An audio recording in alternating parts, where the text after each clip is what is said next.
If you don't have a song, you may as well not go to the pub at all. Lads. Watch this.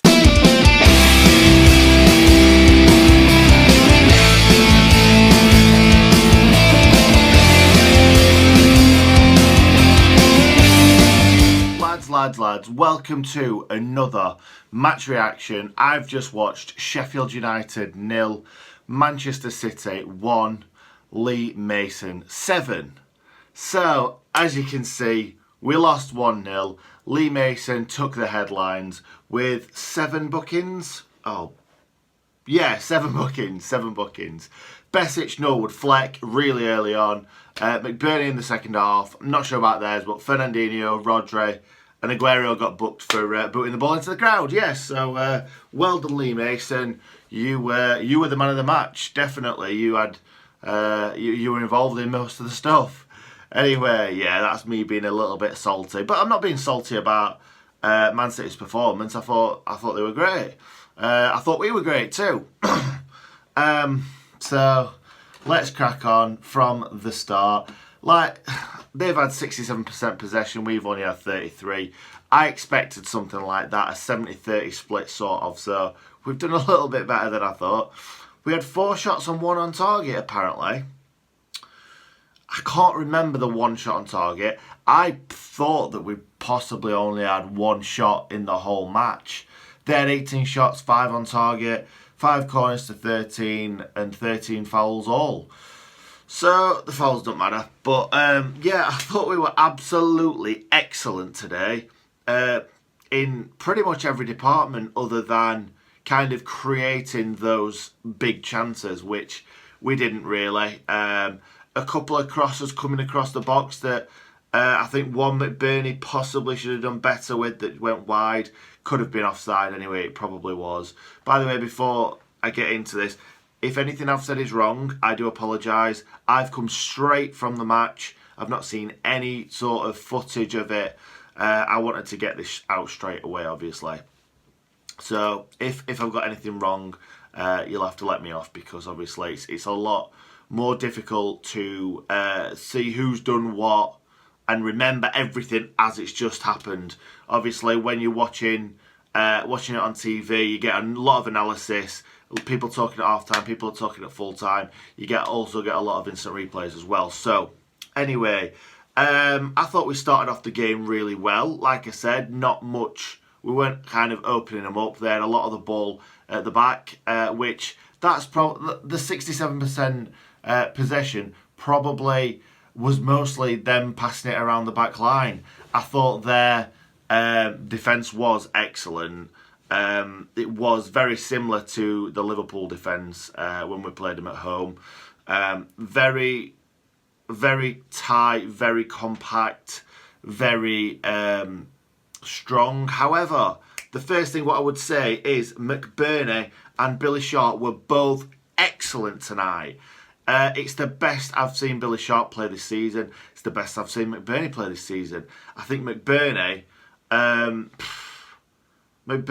I did say halfway through the first half, he was a cross between Dimitar Berbatov and Duncan Ferguson. And Wilder did an interview when we'd signed McBurney, and it always sticks in my mind.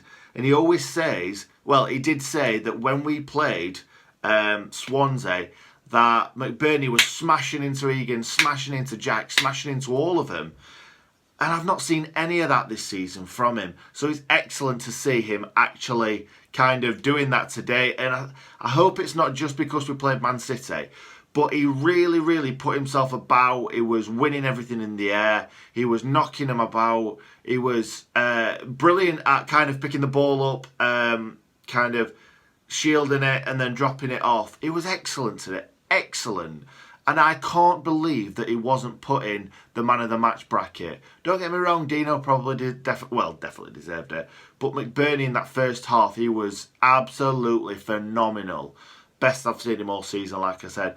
I thought Billy Sharp was really, really unlucky to be brought off, because I thought Billy played, well, he held the ball up well. He was like, what epitomised Billy Sharp's hold-up play today was that the ball was played up really high from probably Henderson, I think it was. And Laporte, instead of just going and meeting it and beating Billy Sharp in the air, Billy Sharp backed into him, like kind of pinned him back and got it on his chest. And it's like, Laporte is like double the size of you, mate. So that just proves how well Billy Sharp held the ball up today. And like I said, I think if McBurney didn't play as well as what he did today, then Sharp would have stayed on. And McBurney may have been brought off. Yeah, just a bit of a shame for him to come off because I think he really, really deserved it today. Really deserved to stay on. Anyway, that's the front two. The midfield three, I thought were good. I thought they were brilliant in the defensive kind of roles, breaking things up. Ollie Norwood must have broken so many things up today. Kind of getting a little slide tackle to try and stop the ball from going through. I don't think Man City were on it today. I really don't, especially not first half. A lot of loose balls, a lot of balls that obviously Besic and Norwood and Fleck were cutting out. So Besic and Norwood were cutting those balls out, giving it to Fleck. Fleck was trying to bring it forward as much as possible. I thought we were more dangerous, kind of as in looking like we were going to score a goal more when Moussé came on. But it was Moussé's just been a bit lazy for me recently, which, yeah, it really annoys me. But, yeah, he's always got that threat. He's quick. He's so quick. And his feet are quick too. And it's great to see him come on and kind of just frighten the living daylights out of Man City. So those three I thought played well. I wouldn't say Fleck was quite as good as some of the other games that he's played recently, but he was always a threat. Picking it up, bringing it forward, taking a couple of men on, bringing it forward. At one point, he got absolutely kind of like just dragged back. I think it was by Rodri when he got booked, which just shows the kind of level that we're at right now. A Man City midfielder having to literally take a booking for the team, doing that technical foul? No, that's not right. Tactical foul. Taking one of them tactical fouls for the team to just stop us from getting forward. I thought Ollie McBurney could have been better when kind of picking the ball up and driving with it, but it's not his game, I suppose. He's more picking it up, dropping it off, getting forward, getting into a good position, trying to score a goal. I thought Baldock was excellent today. Absolutely phenomenal. Up and down, tackle. And Stevens, I didn't see too much of Ender Stevens today, to be honest. It might have just been kind of me not paying attention as much to the left-hand side. But yeah, I don't remember much from Stevens. He put a couple of balls in that weren't quite good enough. I thought the three defenders today were excellent yet again, as always. I'm not sure what happened with the goal. I'm not sure how kind of it got through. Maybe we just switched off for a second, or just fell asleep a little bit, and the ball was passed across the box for Aguero to finish. It was just such a weird goal because we defended so well, and then it was just like they've got the ball. The free on one side of the box, it's passed across, it's a goal, and it were like, are we really 1-0 down? Like, how did that happen in such quick time? But that's what these teams are going to do to you if you switch off for just a second. But if I'm honest, I thought De Bruyne were really poor today. His crossing was terrible. His balls through were terrible. I thought Mahrez did okay. I'm not sure what happened with the penalty because a lot of people were saying he dived. But with obviously it always goes to VAR. If they've decided it wasn't a penalty, if they've decided it was a penalty, then obviously it probably was. But obviously Jesus was terrible as well today. Steps up to take the penalty, didn't look confident at all. I saw a little graphic on Twitter where pretty much all his penalties had gone to the left-hand side. So Dino obviously had done his homework on all the penalty takers. Probably thought that Aguero would have started today, so he probably did it on that. But obviously they've got to do it on everyone. Jesus obviously stepped up, took a little what do you call it? A little stutter, and put it that way. And also saw that Dino came off his line on Twitter, and at the time, seeing that him doing a little stuttering run up, I thought, surely Dino's come off his line there. But I don't know what's in the rule book, to be honest, because Aguero's had a few. Well, I'd certainly one where he's had to retake the penalty. So I don't know if it's the stutter. If you stutter and the keeper comes off his line, it's fair game, because obviously the goalkeeper's thinking you're shooting. So if you're going to take a stutter, the keeper's obviously going to come out or at least move to the ball. So I don't know what that is. I don't know what the crack is with that. But yeah, he missed it. Well, Dino saved it. Excellent save. It was a great height for him. Dino also made a couple of really good saves, especially one from Sterling, where the ball was passed across the box from Mahrez. Beautifully played. Beautiful bit of play. And then Mahrez got it kind of on that side. I thought he was going to have a shot, and he just laid it into Sterling's path beautifully. Sterling should have put it away, really, but Dino made an excellent save. Dino deserved man of the match. Don't think there's really much else to say. What I will say is, I hope we never become a Man City or a Liverpool or one of these teams, because all that happened all game was us singing.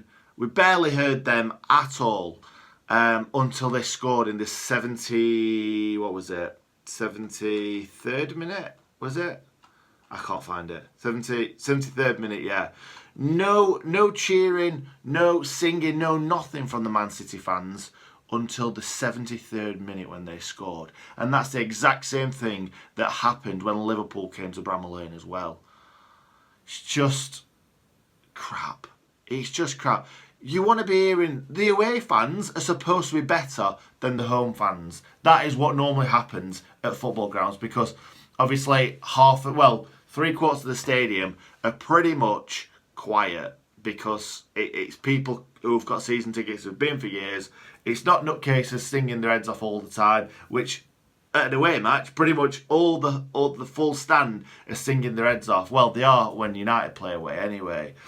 And a lot of Championship clubs, just doesn't seem that Premier League clubs are like that.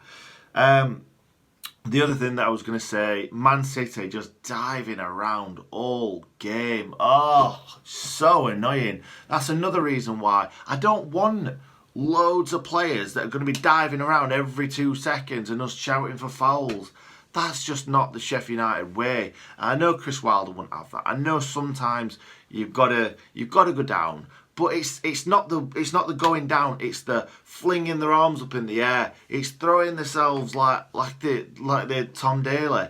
I just don't want to see it. I don't want to ever see a Sheffield United team doing that. And that's fair enough. That's fair enough for Man City. You've got all these amazing players, but I don't want to watch us diving around all game long, shouting for every little thing, because every tiny little tackle, they were going down, and Lee Mason were like, yep, foul, yep, foul, yep, foul. And all three of our midfielders were booked really early on. Besic flew in, kind of fair enough. But it was quite early on, if I remember rightly. And he could have let him off, surely. Norwood, I can't remember what he did now. I don't think it was much. One of them took one for the team. It might have been Norwood. And then Flex might have been a bit harsh. But I think we could have possibly got away with just one booking there. But this is how the game's going. McBurney got booked for literally nothing.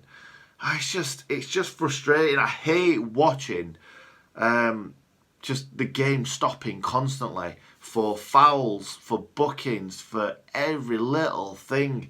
And Lee Mason, he just stops the game. He doesn't let you carry on. At one point, I can't remember who it was, if it was Ender Stevens or Fleck or someone. I think Fleck kind of got fouled, but he got it out wide. And Lee Mason had blown whistle before Fleck had even had a chance to put it wide, and it's like, we were away. And it's poor officialing, but just feels like it's Premier League refs for you. Anyway, guys, I think that's about it. Like, I'm tired. I'm absolutely knackered, so I'm going to leave you there. because really, I don't really know what else to say. I think we defended excellently. I don't think they were on top form. They probably could have had 3 or 4 today, to be perfectly honest, and we struggled really to create chances. But we are playing Manchester City, and I do think that's defensively the best we've played all season, I've got to say. I think we're excellent, and the desire for him to win every single ball, the tackles that were flying in were just great to see. These are the tackles that the big teams don't want to see. But we want to see them. I love watching. Like, I'd rather see an amazing tackle than an amazing goal. Like Jack O'Connell coming in and absolutely ruining Sterling. That's what we want to see. I'm not saying we're dirty. We just want to see a very, very good tackle where the ball's won, the man's took. That's what you want to see. But yeah, you're gonna get if you don't time it absolutely perfectly, you're probably gonna get booked for it. Saying that, even if you win the ball, sometimes you get booked for these. And Lee Mason was just horrendous tonight. Really bad. Stopped the game so much. But anyway, yeah, I'm going to leave you there. I'm rambling. I've done a vlog again, which is quite fun. I'm enjoying doing the vlogs at the moment. So that'll be out in a few days, I'm sure. So yeah, I'm going to leave it at that. The Blades did us proud tonight. They were absolutely excellent from minute 1 to minute 90. And yeah, if that's what we're going to do to Man City and Liverpool's and Arsenal's, then who says we can't finish in the top kind of 6, 7, 8. So thank you very much for watching, guys. If you are new around here, please subscribe. And if you enjoyed the video, smash a like on it. And stay in good nick.